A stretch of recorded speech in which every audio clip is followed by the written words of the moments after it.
Je trouve ça lamentable qu'il y ait autant d'abus envers les enfants ici à La Réunion, que ça soit non seulement en ligne, mais au sein des institutions, au sein de la famille, au sein du domaine sportif par exemple, sans oublier l'Église.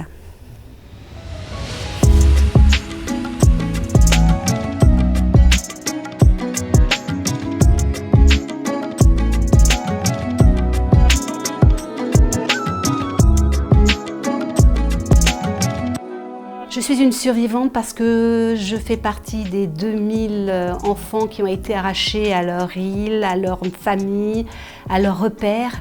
Et survivante parce que nous sommes une mémoire vive d'une page sombre de l'histoire de France. Je dirais que le combat que l'on mène aujourd'hui, depuis des années, nous allons l'ouvrir sur l'Europe. Il faut que nos parcours de vie d'enfants qui ont été abusés, maltraités, puisse servir à protéger l'enfant d'aujourd'hui et de demain. Plus jamais ça. Donc ce projet est important pour nous tous.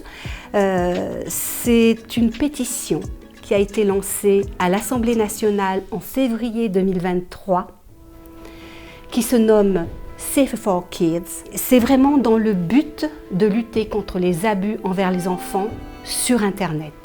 En 2022, les images et les vidéos impliquant les abus des enfants ont explosé et les pages commerciales exploitant ces abus aussi. Il faut donc que cela cesse, absolument. Il faut savoir qu'il y a des milliers de personnes qui ont signé ces pétitions.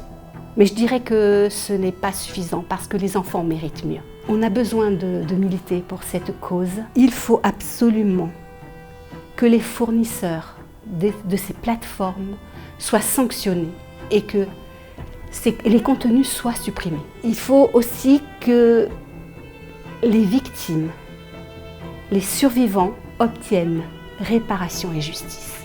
Le but de cette pétition, c'est une loi qui doit être votée au Conseil de l'Europe. Il faut qu'elle permette de protéger les enfants des abus sexuels en ligne. Au sein des enfants dits de la Creuse, et nous sommes nombreux, pour eux c'est nécessaire d'ouvrir ce combat vers cet objectif-là, protéger les enfants.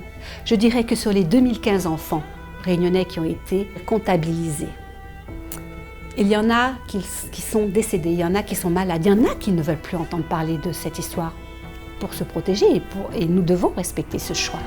Mais il y en a beaucoup, et je dis bien beaucoup, qui ne savent pas qu'ils font partie du dispositif. C'est incroyable, en 2023. Moi je me souviens, 3 ans, maltraitée dans cette famille d'accueil, je me suis dit, si je suis là, c'est de ma faute. Aujourd'hui, les enfants qui sont abusés se sentent coupables. Ils se demandent certainement, la plupart, que s'ils sont abusés, c'est que quelque part, c'est tout à fait normal. Ou alors, je dirais que c'est qu'ils le méritent. C'est grave, c'est très grave ce qui se passe.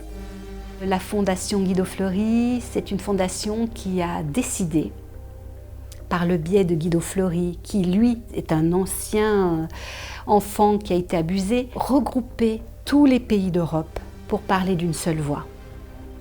Un seul objectif, lutter contre tous les abus envers les enfants, être reconnu en tant que victime. Des réparations non seulement financières mais mémorielles. Nous avons besoin des politiques pour avancer. Nous avons besoin de soutien dans tous les domaines. Nous avons surtout besoin du soutien de la population, d'ici et d'ailleurs.